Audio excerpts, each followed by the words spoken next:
নমস্কার বন্ধুরা, আবারও চলে এলাম একটা নতুন ভিডিও নিয়ে। আমাদের সবথেকে বড় চিন্তার বিষয় সেটা হলো বাচ্চাদের টিফিন। বাচ্চাদের লাঞ্চ বক্সে প্রতিদিন কি নতুন দেওয়া যায় সেই নিয়ে কিন্তু মায়েদের একটা টেনশন থাকেই। আবার খাবারটা যেন হেলদি হয় সেদিকেও নজর রাখতে হয়। আজকে আমি তোমাদের সাথে শেয়ার করছি ভেজ বার্গার রেসিপি। এটা টিফিনে দিলে বাচ্চাদের যেমন পেট ভরবে তেমনি সেটা হেলদিও হবে। বার্গার বানানোর জন্য প্রথমেই আমি নিয়ে নিয়েছি বান পাউরুটিগুলো। এই বানটার মাঝ বরাবর স্লাইস করে এটা ভালোভাবে একটু সেঁকে নিলাম। এবার আমি ফ্রাইং প্যানে দিয়ে দিচ্ছি 2 চামচ মতো সাদা তেল এবং তাতে দিয়ে দিচ্ছি একটা বড় সাইজের পেঁয়াজ ফাইনলি চপ করা।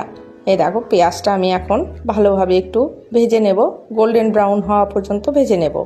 গোল্ডেন ব্রাউন হয়ে গেলে এতে আমি দিয়ে দেব আবার ফাইনলি চপ করে কেটে রাখা ক্যাপসিকামটা তোমরা চাইলে বেশি দিতে পারো। আমার মেয়েরা যেহেতু বেশি খায় না তাই আমি অল্প দিয়েছি। আর দিলাম একটা টমেটো। এরপর এগুলো একটু মিনিট 2 মতো ভেজে নিলে হয়ে যাবে। এতে আমি দিয়ে দিলাম একটু নুন, দিয়ে ভালোভাবে একটু ভেজে নিচ্ছি। ভাজা না হলে একটু কাঁচা গন্ধ থাকবে, তাই একটু ভালোভাবে ভেজে নিতে হবে। এরপর এতে আমি দিয়ে দিচ্ছি 1 চামচ টমেটো সস আর 1 চামচ চিলি সস না থাকলে একটু চিলিও দিতে পারো। এরপর আমি দিয়ে দিলাম এই দেখো চিলি সস আর দিচ্ছি টমেটো সস। এই টমেটো সসটা কিন্তু আমার বাড়িতেই তৈরি করা। আমি এটা লিংক দিয়ে দেব, তোমরা দেখে নেবে। বাজারে যেসব সস কিনতে পাওয়া যায় সেগুলো কিন্তু বেশিরভাগই ভেজাল, তোমরা সবাই জানো।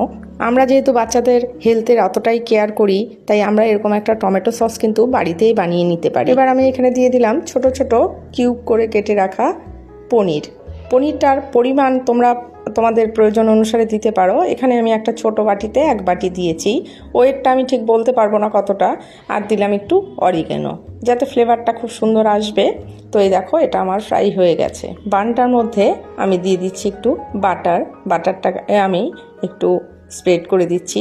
যদি চিজ স্প্রেড থাকে তবে চিজ স্প্রেডও দিতে পারো। আমার ছিল না যেহেতু তাই আমি বাটার দিলাম। আর বাটারটাও একটু শক্ত শক্ত ছিল কারণ ফ্রিজের ছিল, তাই আমি টুকরো করে দিয়েছি, কারণ আবার সেকার সময় এটা গলে যাবে। বা যদি পেরি পেরি সস বা সেজওয়ান সস থাকে সেগুলোও দিতে পারো, এটা দিলে বেশ টেস্টি হয়। তো আর দিচ্ছি এখানে চিজ স্লাইস। এরপর ওপর দিয়ে একটু শসা আর একটু পেঁয়াজ আর টমেটো দিয়ে সুন্দরভাবে স্লাইস করে কেটে এটাকে সাজিয়ে নেব।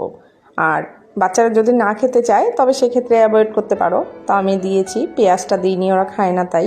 এবার একটু একটা তাওয়া বসিয়ে দিলাম, তাতে একটু বাটার গরম করে আমি এই ব্রেডটাকে আবার ভালোভাবে একটু সেঁকে নেব। তাতে কী হবে, ভেতরে চিজটাও সুন্দর গলে যাবে এবং সমস্ত জিনিসগুলো আবার বাটারে সুন্দরভাবে পাউরুটিটা সেঁকা হয়ে যাবে। তাতে খেতে কিন্তু দারুণ টেস্টি হবে।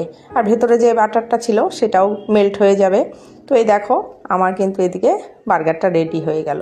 এবার আমি এটা টিফিন বক্সে ভরে দিয়ে দিচ্ছি। এরকম একটা হেলদি টিফিন বানাতে খুব বেশি সময় কিন্তু আমাদের লাগে না। আর সাথে দিয়ে দিলাম আমার হোমমেড যে সস বানিয়েছিলাম সেটা। এই দেখো সসটা কিন্তু সত্যি খুব ভালো হয়েছে, তোমরা সস রেসিপিটা দেখে নিও। আর আজকের টিফিনটা পেয়ে মেয়ে তো ভারী খুশি। তো আশা করি তোমাদের বাচ্চারাও খুশি হয়ে যাবে এরকম একটা টিফিন পেলে। তো তোমাদের কেমন লাগলো আজকের ভিডিওটা অবশ্যই কমেন্টস করে জানিও। আর ভালো লাগলে লাইক শেয়ার কমেন্টস করতে ভুলো না। চ্যানেলটা সাবস্ক্রাইব